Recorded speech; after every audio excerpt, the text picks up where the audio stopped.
হয়তো all out খেলতে পারিনি, হয়তো যে ধরনের রেজাল্ট আমরা আশা করছিলাম কিংবা যে ধরনের রেজাল্ট হওয়ার সুযোগ ছিল ওইভাবে পারিনি। আমাদের হয়তো ইনিশিয়াল টার্গেটটা পূরণ হয়েছে, সেই দিক থেকে আমরা সাকসেসফুল। বাট আমাদের আসলে যে একটা অবস্থাতে ছিলাম, যে জায়গায় যাওয়ার সুযোগ ছিল সেই জায়গাটাতে তো অবশ্যই আমরা যেতে পারিনি, সেটা আমাদের জন্য একটু হলেও হতাশাজনক। কি কারণে যেতে পারেন? এটা তো বলা মুশকিল আসলে। এটা আমি শিওর যারা নীতি নির্ধারকরা আছে তারা ডিসাইড করতে পারবে, ভালো কোচ, ক্যাপ্টেন, টিমের যারা আরও পার্ট আছেন, প্লাস হচ্ছে ক্রিকেট অপারেশন বোর্ড, এরাই সবাই মিলে ডিসিশন নিবে, কিংবা তারা আলাপ আলোচনা করে বুঝতে পারবে যে আসলে কোন ল্যাকিংসগুলো ছিল এবং ভবিষ্যতে যেন ওই ল্যাকিংসটা না থাকে সেই জায়গাগুলো নিয়ে কাজ করবে। সাকিব ভাই, পরের ওয়ার্ল্ড কাপ আবার 2 বছর পরে, 2 বছর মোটামুটি একটা লম্বা সময়। এই সময়টা দলের জন্য আসলে কি প্ল্যানিং থাকা উচিত? আপনি নিজে কি প্ল্যান করছেন আপনার ক্যারিয়ার নিয়ে? আহ, নিজের নিয়ে এখনও তেমন কোনো প্ল্যান নেই। এখন আপাতত প্ল্যান হচ্ছে যে দুইটা টি-20 টুর্নামেন্ট আছে আমার সামনে। একটা হচ্ছে এমএলসি, যেটার জন্য এখন যাচ্ছি, এবং এর পরে থাকবে হচ্ছে গ্লোবাল টি-20, যেটা কানাডাতে। পরপর এই দুটো টুর্নামেন্ট খেলি, দেখি আমার নিজের কি অবস্থা। এরপরে দেশের জন্য তো ইন্টারন্যাশনাল ক্রিকেট যেটা আছে, যে পাকিস্তানের সাথে টেস্ট সিরিজ। সো আপাতত প্ল্যান এতটুকুই, খুব বেশি আসলে প্ল্যান করিনি। নিজের বোঝার দরকার আছে, এবং এখন আসলে ওরকম সময় নেই যে আসলে 3 বছর 4 বছরের প্ল্যান করা। আমার মনে হয় 3 মাস 6 মাসের প্ল্যান করাটাই বেটার, এবং এর পরবর্তী প্ল্যানটা তারপরে। আপাতত এই পাকিস্তান সিরিজ পর্যন্তই প্ল্যান আছে। সাকিব ভাই, অনেক বছর ধরে ক্রিকেট খেলছেন, গণমাধ্যমে অনেক সময় দেখা যায় যে ভেতরের অনেক খবর চলে আসে। যে সিনিয়র ক্রিকেটার হিসেবে বিষয়টা কিভাবে দেখছেন, আর বিষয়টা আসা উচিত কিনা? সাম্প্রতিক রিসেন্টলি তাসকিন আহমেদের একটা ইস্যু এসেছে যে তিনি ঘুমিয়েছিলেন, তাই ইন্ডিয়ার এগেইনস্টে ম্যাচটা খেলতে পারেননি। আচ্ছা, মিনিংটা হচ্ছে, এর আগে আমরা দেখেছি মাসুম ভাই, আপনি বিষয়টা সিনিয়র ক্রিকেটার খুব সচেতন ছিলেন যে আমার ড্রেসিং রুমের কথা, আমার ঘরের কথা যেন বাইরে না। সবসময় আমরা এটাও প্রচার করে আসছি মাসুম ভাই। কিন্তু এইবারও এরকম একটা ঘটনা ঘটলো, ঘটতে পারে আমাদের ঘরেও। আমি জানি না এটা কি জন্য হয়েছে, মেবি কোনো এক্সপ্লেনেশন দিতে গিয়ে হয়েছে কিনা জানি না, যে কি কারণে তাসকিন খেলে নাই, কারণ সে তো টিমের ভাইস ক্যাপ্টেন, বলতে গেলে অটোমেটিক চয়েস। তো যখন সে না খেলবে স্বাভাবিকভাবে মানুষের মনে প্রশ্ন আসে, এখন সেটার এক্সপ্লেনেশন তো দিতে হবে।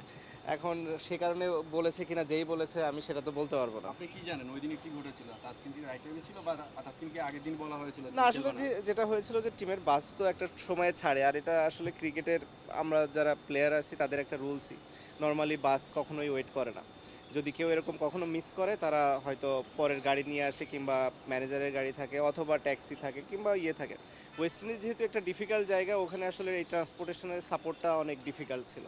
তো যখন তাসকিন আসলে পৌঁছেছিল মাঠে, অলমোস্ট টস হওয়ার হয়তো 5-10 মিনিট আগে, খুবই কাছাকাছি সময় আসলে। তো স্বাভাবিকভাবে ওই সময়টা ডিফিকাল্ট ছিল টিম ম্যানেজমেন্টের জন্য সিলেক্ট করা ওকে, কোন অবস্থাতে থাকে এরকম সিচুয়েশনে একটা প্লেয়ার, তার জন্য একটু ডিফিকাল্ট। স্বাভাবিকভাবেই তাসকিনের পরে অ্যাপোলোজাইজ করেছে পুরো টিমের কাছে, টিমের সবাইও এটা খুবই স্বাভাবিকভাবেই নিয়েছে। মানুষের ক্ষেত্রে ভুল হতেই পারে, আনইনটেনশনাল ভুল সবারই হয়ে থাকে। সো ও সেটা স্বীকার করেছে, এবং তারপরে ওখানে ওটা শেষ হয়ে গেছে। আমি ধরে নিলাম যে সাকিব আল হাসান হয়তো ঘুমিয়ে পড়েছিল, নানা কারণে। আমার টিম ম্যানেজমেন্ট হিসেবে তো আমার দায়িত্ব ছিল, আমি আপনাকে না, টিম ম্যানেজমেন্ট আমার না, নিজে ম্যানেজার দেখুন, বা এই জিনিসগুলো এরকম হয় না ক্রিকেটে। ক্রিকেটের রুলসে এইগুলো নাই, এরকম না যে আপনি এরকম যে ঘরের থেকে ডেকে পুরো টিম ওয়েট করে, টিম ওয়েট করে না, টিম কখনোই ওয়েট করে না, এটা কোথাও হয় না।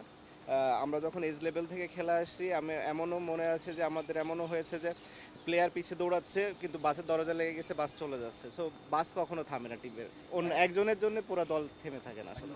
যে কোচিং স্টাফ আছে সামনে, এই যে টি-20 ক্রিকেট, মানে টি-20 ক্রিকেট একটা আধিপত্য সব কিছু মিলে। আমার কাছে মনে হয় যে ক্রিকেট এত ফাস্ট, এত অ্যানালাইজ করা হয়, ক্রিকেটার টু ক্রিকেটার বা এত পরিশ্রম সব কিছু মিলে এই শর্টার ফর্মেটের জন্য আসলে টি-20-র জন্য আসলে বিশেষজ্ঞ কোচ দরকার, কোচিং স্টাফ দরকার সব সেক্টরে। ডিপেন্ড করে আসলে আমাদের ক্রিকেটের অবস্থাটা কেমন। অনেক ক্ষেত্রে আছে যে দরকারই হবে না, অনেক ক্ষেত্রে আছে যে দরকারই হবে। কারণ আমি মনে করি যেমন ইন্ডিয়া কিংবা ইংল্যান্ড এরকম দেশগুলোর ক্ষেত্রে কোচিং স্টাফ না হলেও হয়। আমাদের মতো কিংবা শ্রীলঙ্কার মতো দেশগুলোর হয়তো কোচিং স্টাফ একটু বেশিই দরকার হবে, কারণ আমাদের টি-20 হয়তো অত ডোমেস্টিক হয় না, যেটা ইন্ডিয়াতে হয়। প্রতিটা স্টেটে ওদের হয়, আইপিএলের মতো টুর্নামেন্ট হচ্ছে, প্রতিটা স্টেটে সব প্লেয়াররা খেলছে। ইংল্যান্ডের কথা বললাম কারণ ওদের কাউন্টিতে হচ্ছে, ওদের একটা টি-20 টুর্নামেন্ট আছে, আবার 100 বল আছে, উইচ ইজ ক্লোজ টু আসলে টি-20। সো যাদের এরকম অনেক খেলা আছে তাদের হয়তো কোচিং অত না হলেও চলবে, বাট যাদের কম খেলা আছে তাদের হয়তো কোচিংটা একটু বেশি দরকার হয়। সাকিব আছে ভাই ভাই, আর- লাস্ট প্রশ্ন, এই নাইট রাইডার্সের দলে আবার ব্যাক করতেছেন, এই ফিলিংটা কেমন এবং কি প্রত্যাশা অবশ্যই ভালো, যেটা আমার কাছে সেকেন্ড হোমের মতো লাগে সব সময়, বা সবাই নিজেদের লোক পরিচিত, বা কোচিং স্টাফ থেকে শুরু করে অফিসিয়াল সবাই, তো স্বাভাবিকভাবেই অন্যরকম একটা বা উত্তেজনা তো কাজ করেই, এবং আশা করব যে সর্বোচ্চ দিয়ে খেলা পারফর্ম করতে পারবো। সাকিব ভাই, আমি একটা প্রশ্ন করতে চাই। আমরা তো টি-20তে রিসেন্টলি, বিশেষ করে গত অস্ট্রেলিয়া ওয়ার্ল্ড কাপের পর খুব ভালো ফ্লোতে ছিলাম। হঠাৎ করে ওয়ার্ল্ড কাপের আগে একটু ছন্দপতন হয়েছে, এখন অনেক আলোচনা চলছে কেন হচ্ছে, ইন্টেন্ট কম ছিল, অনেক কিছু। আপনার কাছে কি মনে হয়? আপনি তো খুব ভালোভাবেই দেখেছেন সব কিছু, যে কেন আসলে আমরা স্লিপ করলাম একদম প্রাইম মোমেন্টে? না, আমার কাছে স্লিপ করলাম বলাটা ঠিক হবে না, যেটা হচ্ছে যে ডিফিকাল্ট ছিল ব্যাটসম্যানদের জন্য, যে জায়গাটাতে হয়তো আপনি যদি দেখেন যে একটা, আমি তো অন্তত নাম দেখিনি যে যেখানে একটা প্লেয়ার একদম কনসিস্টেন্টলি প্রতিটা ম্যাচ ভালো খেলেছে। অন্যান্য প্রতিটা ওয়ার্ল্ড কাপে 1 জন 2 জন 5 জন 10 জন ব্যাটসম্যান আছে যারা কনসিস্টেন্টলি ভালো খেলে। এই ওয়ার্ল্ড কাপে আমি সেটা দেখিনি, হয়তো 1 ম্যাচ 2 ম্যাচ খেলেছে এবং ওইভাবে আসলে টিমগুলো জিতেছে। বোলিং সবাই ভালো করেছে, প্রতিটা টিমই ওভারঅল। ব্যাটিংটা হয়েছে যে যেদিন হয়তো পারফর্ম করেছে সেই ম্যাচটাকে জিতিয়ে নিয়েছে, কারণ যেহেতু বেশি বড় স্কোরের খেলা ছিল না, তো স্বাভাবিকভাবে 1 জন 2 জনের কন্ট্রিবিউশনেই ম্যাচটা জেতা সম্ভব ছিল। তো আমরাও যে কটা জিতেছি হয়তো 1 জন 2 জনের কন্ট্রিবিউশন ভালো ছিল দেখে জিততে পেরেছি, আর যেগুলো জিতিনি হয়তো ওরকম বড় কন্ট্রিবিউশনটা কারো ছিল না। ইতিহাস গড়ার একটা হাতছানি মিস হ্যাঁ, ওটা আমাদের জন্য একটা বড় আফসোস, আমি মনে করি এটা হতে পারলে আমাদের জন্য খুবই ভালো লাগতো, খুবই বড় একটা অ্যাচিভমেন্ট হতো, সেই জায়গা থেকে অবশ্যই আমাদের জন্য একটু হলেও দুঃখজনক।